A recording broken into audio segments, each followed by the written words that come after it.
पुण्याच्या राजगुरुनगर शहरातील रेटवडी गावाजवळ खरं तर अनधिकृत जो गॅसचा साठा आहे तो आढळलेला पाहायला मिळतोय। या ठिकाणी आपण पाहतोय कशा प्रकारे सुमारे 50 पेक्षा जास्त जे गॅस सिलेंडर आहेत ते काळ्या बाजारामध्ये या ठिकाणी ठेवलेलं पाहायला मिळतंय। एकंदरीत पुरवठा अधिकारी असतील त्यांनी या ठिकाणी पाहणी केली आणि ह्या ज्या टाक्या आहेत त्या खरं तर ताब्यात घेतलेल्या आपल्याला पाहायला मिळतं। एकंदरीत काय नक्की प्रकार आहे आपल्यासोबत पुरवठा अधिकारी आहे, नक्की काय प्रकार आहे सर? आज आम्हाला तक्रार प्राप्त झाली की इल्लीगल टाक्या इथे स्टोअर केल्या जातात। त्या हिशोबाने मी ते 10 टाकले असता रिकाम्या भरलेल्या अशा HP कंपनीच्या व्यावसायिक घरगुती वापराच्या टाक्या आढळून आल्या। तर ह्यांना विचारणा करण्यात आली, ते म्हणजे ते सेल पॉईंट वगैरे आहे, कंपनीची डॉक्युमेंट आहे, ऑथराईज आहे। आता सध्या त्यांच्याकडे डॉक्युमेंट कोणते नाही, तसे आम्ही टाक्या जप्त करतो। पण सेल पॉईंट जर असतं तर एका कंपनीचं असतं, मात्र विविध प्रकारच्या कोणत्या कोणत्या कंपनीच्या टाक्या ठिकाणी भारत आणि HP।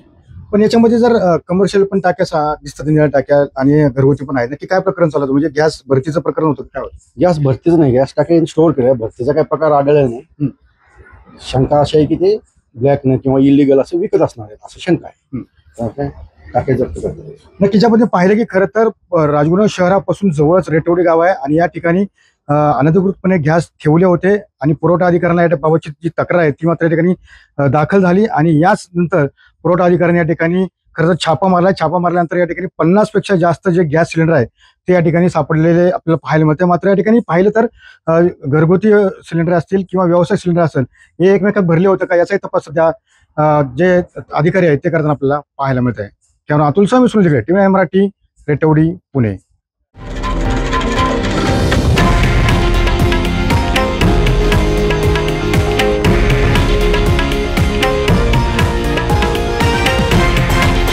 हे आहे देशातील नंबर 1 न्यूज नेटवर्क आणि आपण पाहत आहात TV9 मराठी, एकमेव।